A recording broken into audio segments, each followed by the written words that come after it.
Hi. Hello. How are you doing? Fantastic.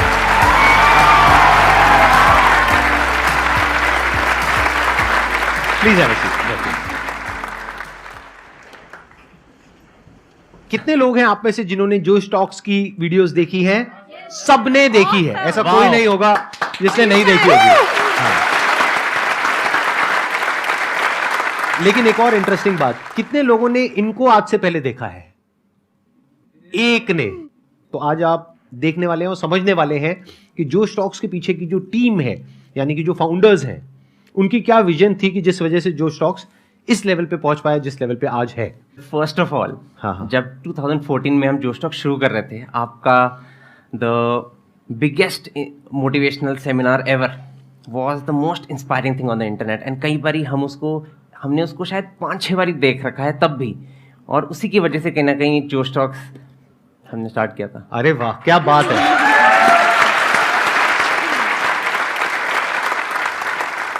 और आप दोनों कैसे मिले?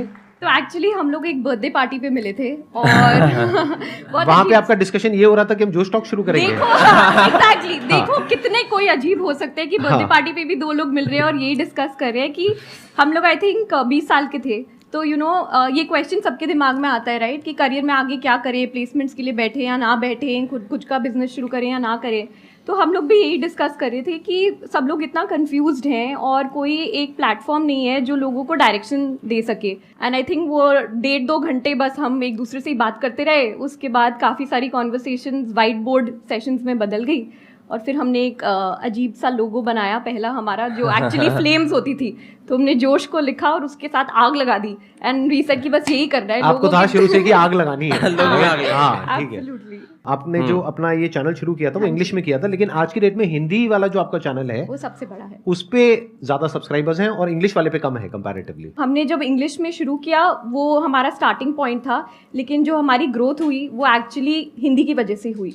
फिर हमने 6 और रीजनल लैंग्वेजेस में लॉन्च किया, तो मराठी, तमिल, तेलुगु, मलयालम, पंजाबी, बंगाली। तो आज की डेट में जोश टॉक 10 लैंग्वेजेस में है।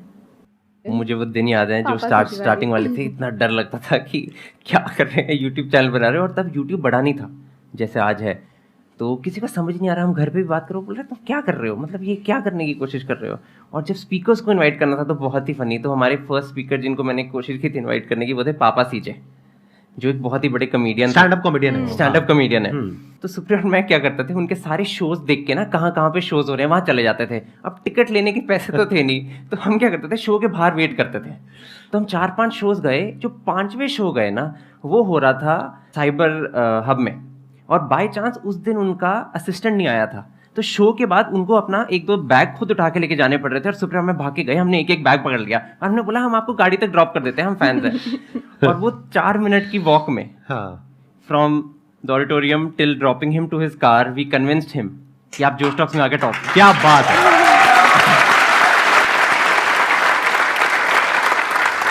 लेकिन ये प्रॉब्लम यहाँ पे सॉल्व नहीं होती है, क्योंकि उस टाइम पे आपके पास में जगह भी नहीं होगी, ऑफिस भी नहीं होगा, तब तक आपको फंडिंग भी नहीं मिली थी आई थिंक, राइट? तो फिर आपने कैसे किया, मैनेज कैसे किया? स्टूडियो, कैमरा सेटअप, ये सब रेंट पे लिया, कैसे किया? एक्चुअली मैं पहले इंडियन टीम के लिए साइकिलिंग करता था, तो मेरे पास एक साइकिल था जो प्रोफेशनल बाइक था, वो मैंने बेचा था। और सुप्रिया कुछ ट्यूशन लेती थी और क्लासेस लेती थी, तो उसने थोड़े बहुत पैसे बचाए हुए थे, तो हमने उसको जोड़ के पहला जोश टॉक्स ऑर्गेनाइज किया। कितने टाइम तक फंडिंग आपने अपनी जेब से लगाई थी? 1-2 इवेंट्स करने के बाद हम लोगों ने ना बार्टर स्पॉन्सर्स लेने शुरू कर दिए थे कि खाना कोई दे देगा, ऑडिटोरियम कोई दे देगा। बट 2020 में हमने एक्चुअली अपना पहला फंड रेज किया था इंस्टीट्यूशनल कैपिटल से। और आपने शुरू कब किया था? 15 में इनकॉर्पोरेट किया था। 2015 में आपने शुरू किया था। आपकी टीम कितनी बड़ी है? आई थिंक अब 200 लोगों के आसपास जोश टॉक्स में फुल टाइम बेसिस पे लोग, फुल टाइम बेसिस पे जोश टॉक्स के। बट मैं कहना चाहता हूँ कि जितनी जोश टॉक्स एक कंपनी है, उससे ज़्यादा जोश टॉक्स एक मिशन है। And the reason that we started was because वो एक मिशन बहुत ही स्ट्रांग था। इनफैक्ट जब उस पार्टी पे सुप्रिया और मैं, बर्थडे पार्टी पे सुप्रिया में मिले थे, जो हम 2 ऑब्सेस्ड पागल जैसे लोग थे जो साइड पे बस बातें कर रहे थे कि हम देश कैसे बदलें। मुझे एक यूज़र ने फ़ोन करके मुझे बोला कि जोश टॉक्स ने मेरी लाइफ में क्रांति की है, revolution, and that was the mission of जोश। सो जितना एक वैल्यूएशन या एक फंडरेज मायने रखता है कुछ बड़ा करने का, उतना ही आई थिंक मायने ये भी रखता है कि वो संस्था हमने बनाई ही क्यों, उसका पर्पस क्या है इस दुनिया में।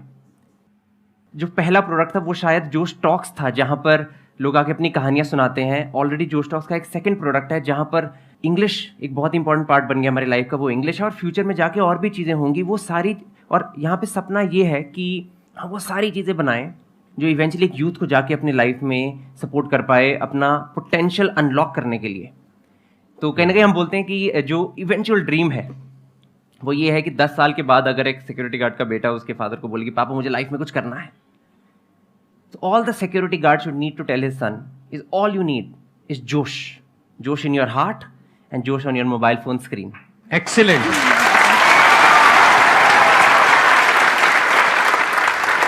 करते हैं। मेरा क्वेश्चन ये है कि जब आपने ये करना स्टार्ट किया तब आपके पास ऑब्वियसली काफ़ी सारी डिफ़िकल्टीज आई होंगी, फेल्यूर्स आए होंगे, तो आपने इस सब से कैसे डील किया? मैं इसको और थोड़ा एक्सटेंड कर देता हूँ क्वेश्चन को, कि आपने अपनी पूरी जर्नी में जब तक आपने फंडिंग रेज नहीं करी थी तब तक सबसे बड़ी प्रॉब्लम कौन सी फेस करी? यानी क्या कोई ऐसा पॉइंट आया जब आपको लगा कि अब आगे नहीं हो पाएगा? आई थिंक आज भी वो पॉइंट्स आते हैं। तो ये ना बोलना कि सिर्फ पहले वाले दिनों में फेलियर होता है, आई थिंक हर रोज़ अगर आप एक बिजनेस चला रहे हैं, रोज़ उतार चढ़ाव होते हैं और फेलियर तो बार बार ही आता है, बट वो फेलियर से डील करने की क्षमता बढ़ जाती है ओवर टाइम। बट जो पहला आई थिंक हमारा जो फेलियर था ना, जिसमें मतलब रोने निकल गए थे, वो था जब हम लोग लीप कर रहे थे 2016 में, जो त्यागराज स्टेडियम में था। हमें ना कोई ढंग के स्पॉन्सर्स मिल नहीं रहे थे, एंड जो स्पॉन्सर्स थे वो उन्होंने बैकआउट कर लिया 2-3 हफ्ते पहले, और हमारा पूरा इवेंट का लगभग खर्चा था 35-40 लाख रुपए। हमारे बैंक अकाउंट में शायद बचे थे 8 लाख रुपए। हमारे पास प्रोडक्शन वाले को देने तक के पैसे नहीं थे। तब हमने एक हफ्ते पहले तक हम सोच रहे थे कि चलो इसको कैंसिल करते हैं। फिर हमारे एक दोस्त हैं, हम उनको ब्रेकफास्ट पे मिले, उन्होंने बोला कुछ भी हो जाए ये इवेंट तो करना ही करना है। फिर हमने काफ़ी इंटरेस्टिंग चीज़ें करी, बट बेसिकली हमने क्या किया कि चलो स्पॉन्सर्स नहीं आ रहे तो खाने का मेला लगा देते हैं, लोगों को फूड स्टॉल्स बेचते हैं। 60-70 फूड स्टॉल लगे हुए थे, बिकॉज हम लोग 20-20, 40-40 हज़ार जुटा के वो कॉस्ट पूरी करने की कोशिश कर रहे थे। बट आई थिंक एक चीज़ जो उससे ना, उस पूरे दौरान मुझे एक बहुत बड़ी रियलाइजेशन हुई कि अगर आप किसी से मदद मांगो ना तो एक्चुअली लोग आपको मदद करते हैं। जो हमारे उस टाइम पे प्रोडक्शन वाले पूरा सेटअप था, उन्होंने आज तक हमसे पैसे नहीं लिए, बिकॉज जब उन्होंने जोश टॉक्स को देखा, जब वो वहाँ आए, उन्होंने ये एक्सपीरियंस किया, उन्होंने बोला कुछ नहीं होता, ये इट्स लाइक कि मैंने ज़िंदगी में कुछ अच्छा कर लिया and this is it for me.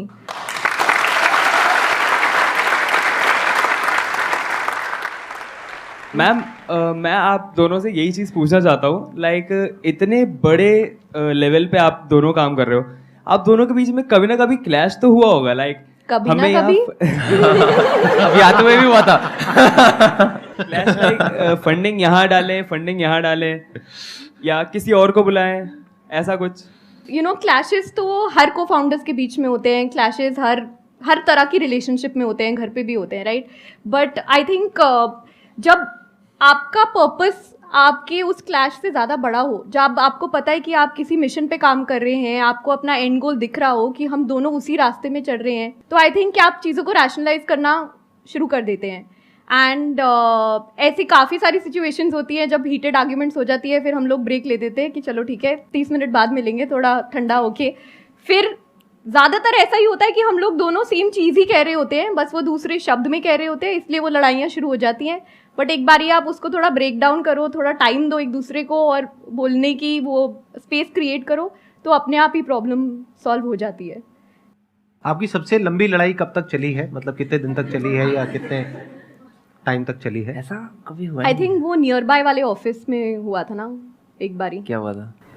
एक बारी लंबी चली एक और ये मैंने देखा है, ये पता है, बड़ा मजेदार। आपको एक पॉइंट बताता हूँ। यहाँ पर अभी आपने एक चीज ऑब्जर्व करी होगी, लड़कों को याद नहीं रहता है। मुझे याद ही नहीं रहता। मेरी वाइफ मेरे को कहती है ना, जब मतलब घर पे ऐसा कुछ भी कि भाई ये हुआ था इतने साल पहले, मैंने कहा क्या हुआ था, मेरा भी बिल्कुल यही एक्सप्रेशन होता है, क्या हुआ था, कुछ हुआ था, लड़ाई हुई थी, अच्छा। और उसको एग्जैक्ट याद होता है, उसको पूरा वर्ड टू वर्ड पूरी पिक्चर याद है, पूरा वो सारा बता देगी। उस टाइम पे आपने ये कलर के कपड़े पहने थे, ये आपने कहा था, ये फिर ये हुआ था, फिर ये हुआ था, फिर ये हुआ था। मैंने कहा अच्छा जी, हुआ होगा, आप कह रहे हो तो सही होगा। हाँ, एनी हाउ, आप लोगों ने ऐसा भी कुछ किया होगा कि अपना काम डिवाइड कर रखा होगा, अपना अपना डिपार्टमेंट अलग अलग डिवाइड किया होगा ताकि कॉन्फ्लिक्ट होने के चांसेस ही कम हो। ऐसा कुछ किया आप लोगों ने, या एक ही डिपार्टमेंट को आप दोनों हैंडल करते हैं? सो हमने ये काफ़ी कोशिश की है कि जो भी हम चला रहे हैं वो सिर्फ हम दोनों पे डिपेंडेंट ना रहे। तो हमारे 6 से 7 कोर टीम मेंबर्स हैं जो डिफरेंट डिपार्टमेंट्स या टीम्स को हैंडल करते हैं। और फिर शोभित और मेरा रोल भी काफ़ी डिवाइडेड है, जैसे मैं बिजनेस को देखती हूँ और फंड रेजिंग, इन्वेस्टर्स एट्सेट्रा, और शोभित प्रोडक्ट संभालता है। ऑल्सो जोश जैसे स्ट्रक्चर वो ये कि हम 6-7 लोग हैं जो ब्रॉडली जोश टॉक्स को चलाते हैं, और फाइट्स हम सबके बीच में होती है। लाइक हमारी टीम में हर्षदेव, मितुल, शीनब, दर्पण, हम सब लोग हैं जो हर क्वार्टर मिलते हैं और चलाते हैं। और कई बार क्या होता है कि हर्ष का ओपिनियन मेरे से बहुत स्ट्रांग है, तो हमने ये डिसाइड किया है, हमारे कमरे में रूल ये है, जिसका भी सबसे स्ट्रांगेस्ट ओपिनियन है वो जीत रहा है। क्योंकि उस रूम में जो 7 लोग हैं, हम 100% एक दूसरे को ट्रस्ट करते हैं कि we are here to unlock human potential. अगर एक देव का व्यू बहुत स्ट्रांग है कि नहीं शोभित यही करेंगे हम, फिर हम वही करेंगे। डजंट मैटर कि सुप्रिया क्या सोचती है या शोभित क्या सोचता है या हर्ष क्या सोचता है। तो the strongest opinion wins. That's the rule we have created and we get over it. आप दोनों की अपनी जोश टॉक है, इन द सेंस कि मतलब आपने कभी खुद कोई टॉक कंडक्ट करी है अपने प्लेटफॉर्म पे? नहीं, तो अभी आपको तक तो घर का है, क्यों नहीं करते? मतलब घर की खेती है।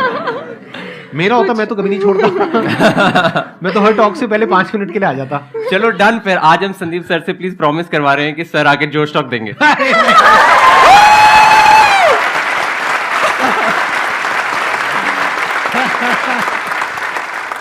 मेरी प्रॉब्लम क्या है मैं बता देता हूं, मैं क्यों नहीं जाता हूं। क्योंकि आप में से कुछ लोगों को लगता भी होगा कि मैं कहीं जाता क्यों नहीं हूं। उसके पीछे रीजन है कि मेरे को हर तरह के लोग हर जगह से अप्रोच कर रहे हैं। तो अगर मैं किसी भी एक भी जगह जाता हूं तो बाकी लोग बुरा मान जाएंगे कि आप यहां क्यों नहीं आते हो। तो मैं सबको एक ही बात कहता हूं कि मैं कहीं भी नहीं जाता हूं। तो अगर मैं कहीं भी गया तो मैं गया। Thank you so much. Thank you so much.